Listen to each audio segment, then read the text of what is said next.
Lorsqu'un locataire ne paye plus ses loyers, il faut compter en moyenne de 2 à 4 ans pour parvenir à son expulsion, et ce, de la délivrance du commandement de payer les loyers jusqu'à la restitution effective des clés. Plusieurs facteurs expliquent cette particularité très française.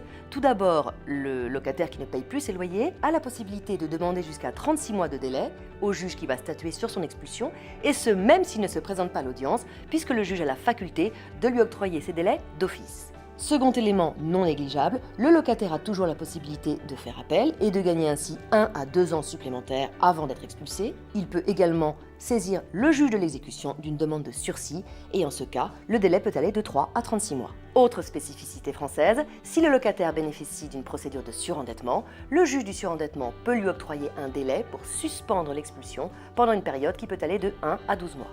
Dernière spécificité française, l'obligation faite à l'huissier d'expulser avec le concours d'un commissaire de police. Il faut savoir effectivement que l'huissier ne peut pas pénétrer dans les lieux sans avoir été affecté d'un commissaire de police qui aura été désigné par la préfecture de police locale.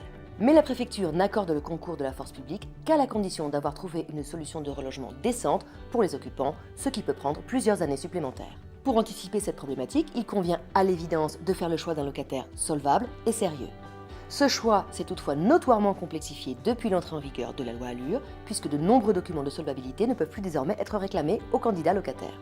Rappelons également que, du fait de notre contexte économique incertain, un bon locataire peut devenir du jour au lendemain un mauvais payeur. La solution la plus sécurisée demeure donc indiscutablement la souscription par le bailleur d'une assurance destinée à le garantir de ses pertes de loyer. Le risque qui pèse sur les administrateurs de biens qui n'auraient pas proposé ce type de solution, c'est naturellement qu'au jour des impayés, les propriétaires viennent rechercher la responsabilité du gérant.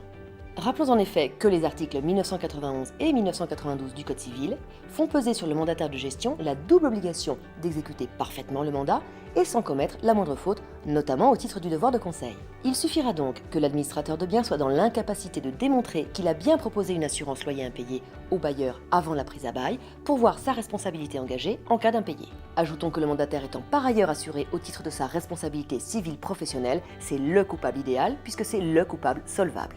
C'est ainsi qu'on voit depuis quelques années fleurir les jugements condamnant les mandataires de gestion à rembourser les loyers perdus ainsi que la totalité des frais de procédure.